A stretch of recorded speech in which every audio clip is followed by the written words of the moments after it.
The final chapter, another kind of exploring. The field they landed in was a large one, used for grazing cattle. It was long and as green as the Amazon. They bumped painfully, rose, and thumped down again. The cows bellowed in terror and scattered. The front wheel shook, the back wheel bucked. There was a moment where it felt as if they would flip wing over tip, but the plane shuddered, roared, and stilled. The cows never fully recovered. For the rest of his life, Fred would feel gratitude when he smelt freshly mown grass. The rest of it was a blur. Fred and Con burnt the plane by dropping a lighted branch into the engine, Lila standing well back with Max in her arms.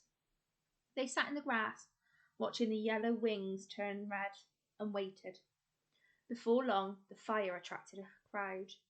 There were hordes of people shouting in languages Fred didn't know, with Lila attempting to interpret.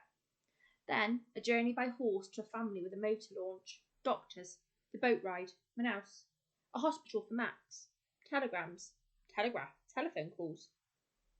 A man and a woman tiptoeing into a hospital room and gathering Max and Lila so tightly in their arms they gasped for breath. And then, a huge ocean liner with a gold-walled dining room and steak and ice cream and a piano that Lila played hesitantly, beautifully, seated between her two parents with back around her neck, while Con and Max leapt in circles around the mirrored ballroom, scandalising the other passengers. Fred sat with his knees tucked up on one of the silk-backed chairs and watched them. He tried to speak sternly to his body, but whenever he thought of his father, his fingertips and knees began to quiver with nerves and hope. Don't, he told himself. Don't. It's an office day. He has to work. He'll send the housekeeper. Each day the air grew cooler, every hour. The smell of the sea changed from green to blue. And then, before he had time to set his thoughts into straight lines, to brush the green of the Amazon from his heart, the ship was headed towards the dock.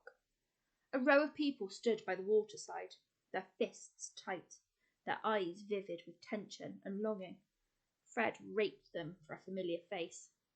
The crew lowered the gangplank, and Lila and Max let out a cry.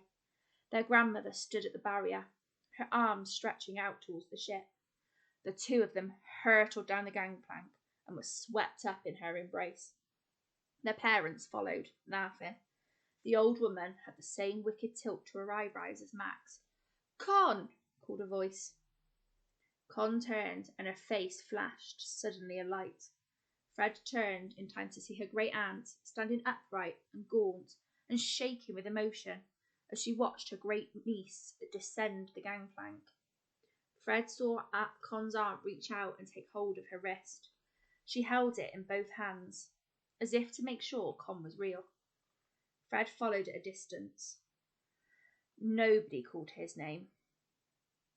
He stood still in the bustle of the customs shed, looking out towards the ship. He tried to still the roar of disappointment in his chest. And then, suddenly, Fred saw his father. His suit crumpled beyond recognition, his coattails flying, running towards him, pushing aside sailors and women in elaborate hats, flying faster than an aeroplane. "I thought I'd lost you," he said. He pulled him so close, Fred felt his ribs creak next to his heart. "I could not have borne it. I could not." Fred buried his face hard in his father's coat. He thought of the man, alone again, striding out through the jungle. He could almost hear his voice. Every human on this earth is an explorer. Sometimes exploring is a word for walking out into the unknown.